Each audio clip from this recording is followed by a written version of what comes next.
C'est incroyable. Il peut se passer tout et n'importe quoi, ils vont toujours réussir à s'en sortir. C'est une dinguerie, les gars. C'est une dinguerie. Il n'y a que cette équipe-là qui peut réussir à te gagner un match en plus très important, après un contexte qu'on connaît qui est complètement catastrophique. On va pas se mentir, ils l'ont préparé n'importe comment ce match. Ils l'ont préparé n'importe comment. Sur la moitié de la semaine d'entraînement, ils n'avaient pas de maillot, ils n'avaient pas de ballon, ils n'avaient pas de quoi travailler, ils n'avaient aucun matériel. Il y a un conflit entre la direction, entre les deux directions maintenant. C'est même pas une direction qu'il y a, c'est même deux directions.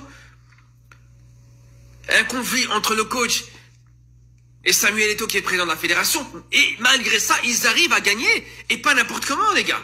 Pas n'importe comment. Dites-moi, à part le Cameroun, qui peut faire ça? Il n'y a personne qui peut faire ça. C'est pour ça quand je vous dis que le Cameroun, c'est le Real Madrid de l'Afrique, je dis pas ça par hasard. Cette équipe nationale-là, c'est un peu comme le Real. Tout ce que je disais par rapport au Real cette saison, on peut l'appliquer au Cameroun aujourd'hui. C'est exactement la même chose quand je dis que le Real est increvable, qu'il peut tout se passer au Real. Ils peuvent perdre Benzema, ils peuvent perdre Ronaldo, ils peuvent être menés au score, ils peuvent tout se passer dans cette équipe. Et à chaque fois, ils arrivent à s'en sortir. Et à chaque fois, ils arrivent à gagner cette Ligue des Champions. C'est exactement la même chose pour le Cameroun. Bon, ils n'ont pas non plus gagné la CAN.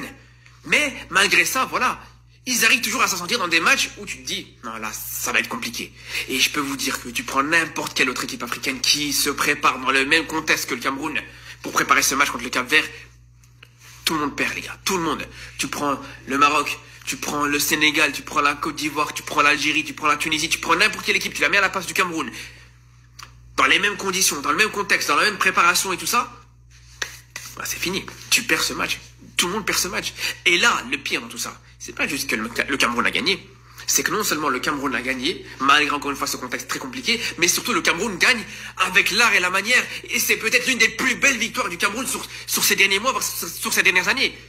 Il te bat cette équipe du Cap-Vert 4-1, qui est une équipe qui est pas ridicule du tout. On l'a vu à la dernière CAN, même si on va revenir sur le niveau du Cap-Vert dans ce match-là, et il y a des petites réserves à mettre, mais dans tous les cas, ça n'empêche pas que c'était une masterclass de la part du Cameroun, et j'ai même envie de dire, c'est même pas juste le résultat qui est impressionnant, mais c'est clairement la manière avec laquelle ils gagnent ce match. Parce que quand je vous dis, ils ont gagné 4-1, si c'était 5-1 ou 6-1, c'est pas choquant du tout, les gars. Il y a deux occasions en plus très nettes qui ont été complètement ratées, une de la part de Lamkel après qu'il soit rentré. Bref, comme je vous dis, si le Cameroun gagne 5 ou 6-1, c'est pas un scandale du tout.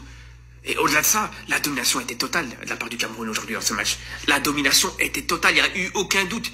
T'aurais pu, comme je dis, avec les conditions dans lesquelles tu prépares ce match, t'aurais pu avoir un petit doute par moment. T'aurais pu traverser une mauvaise période dans ce match qui peut te faire sombrer, surtout quand on voit que le Cap-Vert arrive à réduire le score. Mais malgré ça, franchement, la domination, elle est totale.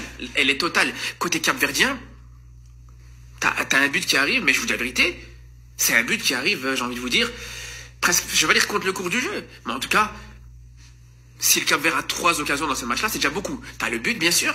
T'as une occasion de Mendes, peut-être avant l'ouverture du score, avant la réduction du score capverdienne. Et t'as une occasion en fin de match à cause d'une erreur de la part de la défense camerounaise avec Ongla qui fait une mauvaise passe en retrait. C'est tout. Si tu rajoutes le penalty du Cap-Vert, bien sûr, à part ça, t'as aucune autre occasion pour le Cap-Vert. Donc même le fait que le Cap-Vert réussisse à marquer malgré ça dans ce match-là avec aussi peu d'occasions, aussi peu de situations, c'est déjà, j'ai presque envie de dire, c'est presque un exploit parce que quand je vous dis, ça aurait pu être 4-5-1 pour le Cameroun, ça aurait pu être aussi 4-0.